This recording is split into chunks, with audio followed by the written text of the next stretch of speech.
tener la oportunidad de conversar con un hombre que es un héroe en los Estados Unidos y presentárselos a todos ustedes. Él es un hombre de origen puertorriqueño, es William Rodríguez y se convirtió en uno de los héroes, tantos héroes nacionales que conocimos en Estados Unidos el 11 de septiembre del 2001. Él era encargado de la limpieza justamente en el World Trade Center. El día de los ataques, William rescató él personalmente a muchas personas. Pero para que nos platique su historia, para que usted lo conozca, yo lo tengo en la línea telefónica y lo saludo con enorme gusto. ¿Cómo estás, William? Buen día. Adela, qué gusto, qué honor, qué privilegio. Finalmente se nos dio. Todo lo contrario, William. Gracias. Afortunadamente se nos dio. Estuvimos desde hace cuánto para conmemorar justamente el 11 de septiembre. Sí. Mi salud no me lo locura. permitió, pero te la debo. Sí. Inclusive, este año, para que los radioyentes tengan una idea, se cumplieron los 15 años de aniversario de este evento que le cambió la historia del mundo. El 11 de septiembre fue ese evento catalítico que modifica cómo vivimos hoy en día. Y de por sí a mí pues me marcó de una forma muy personal. El 11 de septiembre yo perdí 200 amigos y se convirtió en esto en una misión. Sin duda. Ahora, entiendo que estás en México, vas a Acapulco a dar una plática, ¿no? Estuve en Acapulco, ya di la plática ayer, 1.500 personas al grupo Jafra y fue lleno total.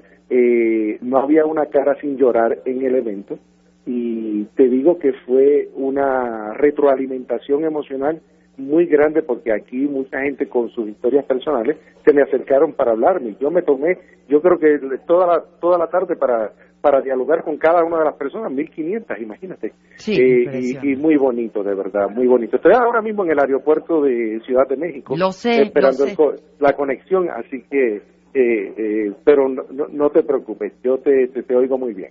No, yo supe que estarías algunas horas solamente en la Ciudad de México y por eso es que hicimos pues esta conexión telefónica, pero con el compromiso que voy a ir a verte y hacer una entrevista larga y a que nos platiques, pues ahora brevemente, pero lo haremos ya con mucho más tiempo y profundidad. Pero mira, esto que, ¿cómo logras pues transformar esto que tú vives?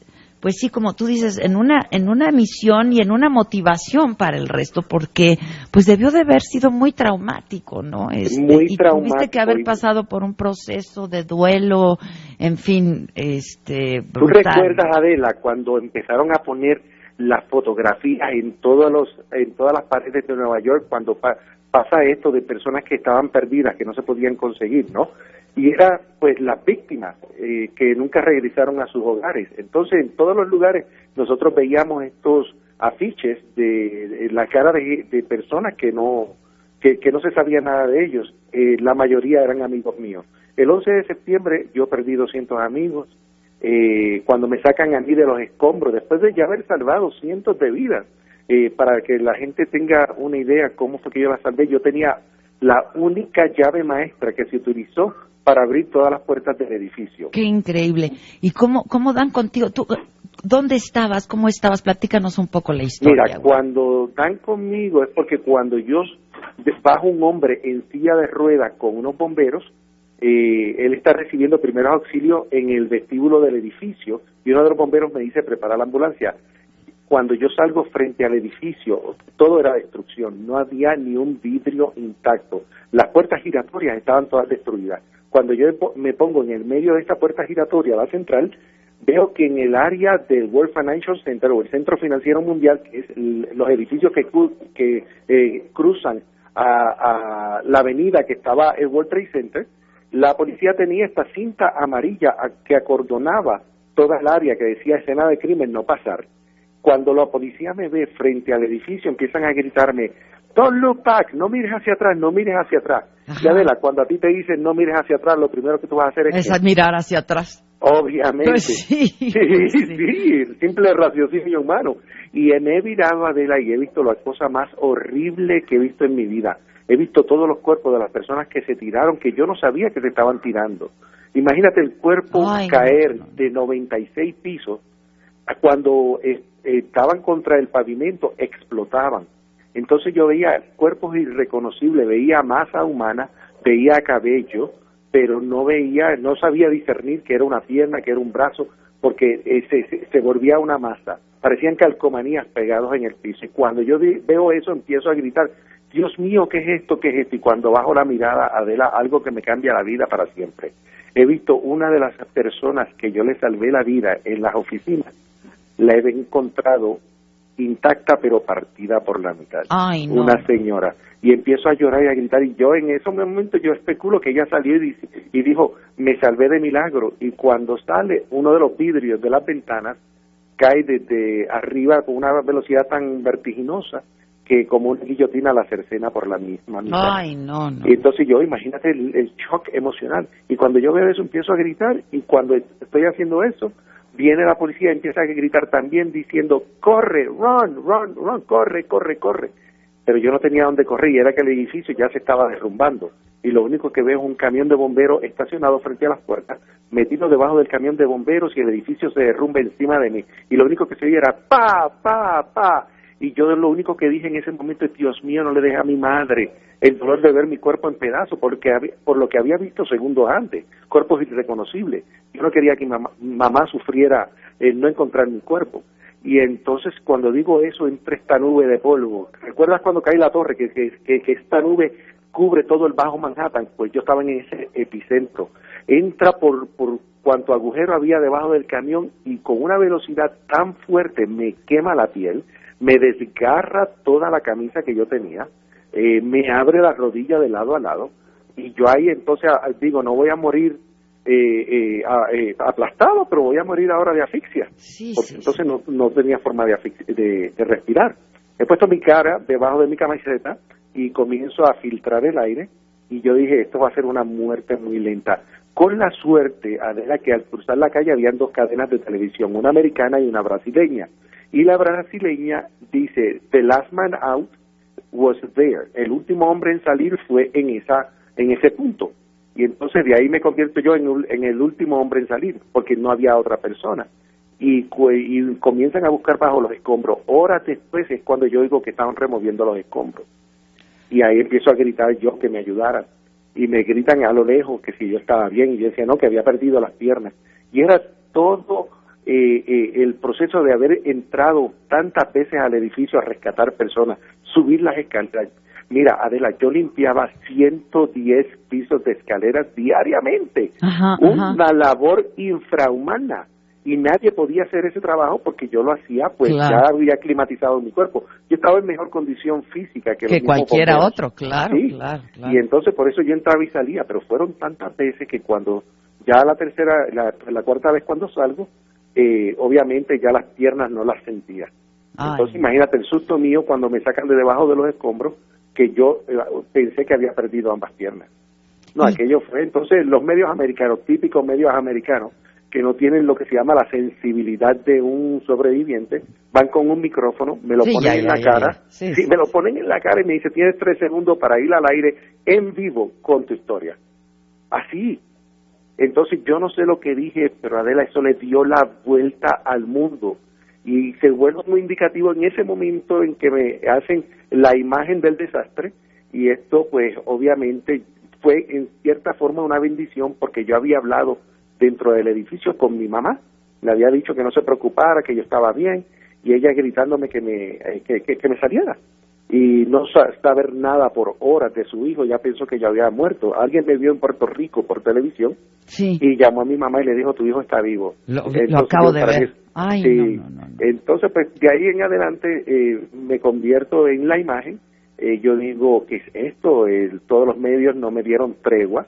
Veo que hay problemas en las necesidades de nuestra comunidad hispana que fueron afectadas por la tragedia. Te digo, por ejemplo, que de los 1.675 millones de dólares que se recaudó para las víctimas, menos del 3% fue a parar a la comunidad más afectada, que fue la hispana que trabajaba en el edificio. Y yo comienzo a hacer lo que nadie esperaba. Comienzo a hacer conferencias de prensa. Y lo cómico de esto, Adela, es que yo era el que le limpiaba de los primeros 20 años, yo estuve 20 años en las torres, los primeros 10 años yo le limpiaba la oficina al que era gobernador de Nueva York. Y como yo era mago, al gobernador le encantaba la magia. Y él me decía, Willy, no ven me a mí digas. un truco, sí, a mí un truco. O cuando iba a ver conferencias de prensa me decía, envíen a Willy porque no estoy ready para que entretenga a los periodistas. No, Imagínate. qué maravilla. Y entonces él... ¿Cuánto tiempo estuviste trabajando ahí? 10 años 10 con el años. gobernador. Entonces, 10. como él pierde ya a la tercera vez, era Mario Cuomo, cuando él pierde las elecciones la tercera vez, ya me envían a la compañía, no había trabajo y lo único que me dan son las escaleras, que era un trabajo de 3 hombres y lo iban a recortar. Y yo dije, si yo tomo el trabajo y lo hago, me dan la rutina y me dijeron que sí. Entonces, pues obviamente me tomó todo ese tiempo, pero nuevamente el proceso de osmosis, porque el gobernador me tenía tanto cariño que me dejaba estar en todas las conferencias de prensa y en todas las juntas administrativas. Yo era el que daba el café, preparaba la dona, se la daba a los legisladores, pero sin saber que cuando pasa el 11 de septiembre yo lo que hice fue emular todo lo que había aprendido en la oficina del gobernador. Preparé la conferencia exactamente como él la hacía, preparé el discurso como él la hacía, y reviví todo ese punto. Entonces, imagínate, los medios de comunicación decían, ¿y este de dónde salió? Porque salió magistral la conferencia. Y la gente le decía, es el barrendero, y no lo creían. Entonces fue tan romántico para ellos que ellos mismos impulsaron mi vida como activista, porque decían, esto es una historia increíble. Sí, y de ahí me llevan a la Casa Blanca, me reconocen. Y ahora lo que te dedicas es a eso, ¿no? Eres un luchador, pues. Sí, a educar. Me han tratado el presidente Bush dijo, este es el hombre que necesitamos para conseguir el voto latino, porque estaba escribiendo yo leyes, de barrendero a escribir leyes y estaban pasando. Y dice, pues, hay 30 millones de votantes y los queremos. Y yo le digo, Mr. Bush, I have no job. Yo cojo el entrenamiento que me den. Claro, yo no tengo trabajo, lo que me digan. Lo que me den yo hago, Adela, y me enviaron al Instituto de Gobernación y aprendí todo. ¿Y tú sabes qué hice? Una vez aprendí todo, me tiré en contra de Bush y en contra de todo el gobierno a demandar por las víctimas. Y entonces, ahorita, dime una cosa, ¿estás por supuesto apoyando a Hillary o qué? 100%. Sí, pues sí. 100%. ¿Viste el debate ayer? Fíjate, vi los últimos 10 minutos. Conozco a Hillary muy bien, te lo digo porque cuando el 11 de septiembre la única senadora que nos dio una mano fue Hillary. Uh-huh. Y ella me quiere, me estima por la labor que yo he hecho y me ha apoyado en muchas de las conferencias y de las leyes que yo escribí. Fue Hillary la que me ayudó. Donald Trump lo que hizo fue aprovecharse del evento del 11 de septiembre cuando estaban dando fondos para pequeños negocios que se habían ido a la quiebra. Él pidió $50,000 de ese fondo para su propio bolsillo. Beneficio. Sí, el tipo es un aprovechado, una neofobia horrible, y en Nueva York, pregúntale a cualquiera, el hombre se le considera un bufón, un payaso. Sí, pues sí. Aquí también pregúntale a cualquiera. Oh, sí, sí. De verdad. Oye, te quiero hacer una propuesta. Dime, Adela. ¿Por qué no? Tú vives en Nueva York, ¿no? En Nueva York. En Nueva York. ¿Por qué no voy a Nueva York y vamos a Ground Zero y ahí hacemos una entrevista y nos vas platicando todo y de alguna manera revivir No solamente eso lo hacemos, sino que te voy a dar acceso a videos que nunca se han visto de cuando yo trabajaba en las torres, que yo he guardado por más de 25 años. Ya estás. Tú vas de regreso para Nueva York, yo te estoy llamando, sí, y la semana que entra te estoy visitando, ¿te parece? Me parece. Y hacemos una cosa, porque la gente tiene que saber lo que hiciste, lo que hicieron tantos héroes en Estados Unidos, que también, pues los bomberos, ¿no? Exacto.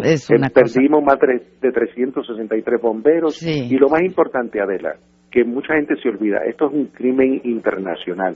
Muchos hermanos mexicanos murieron el 11 de septiembre. Y son olvidados. ¿Por qué? Porque muchos de ellos eran indocumentados y al estar trabajando sin papeles, o papeles, como dicen, falsos, cuando buscaban, las personas aparecían vivas y disparaban la investigación. Entonces, todas estas familias que perdieron seres jamás fueron compensados o recibieron justa responsabilidad de lo que pasó con el 11 de septiembre. Pues vamos a hacer un poco de justicia, ¿te parece? Me encanta. Entonces nos conoceremos y nos daremos un abrazo muy pronto. Gracias. Un beso bien grande. Buen viaje de regreso. Muchas gracias, William. Gracias. Hasta luego. William Rodríguez, sobreviviente de las Torres Gemelas.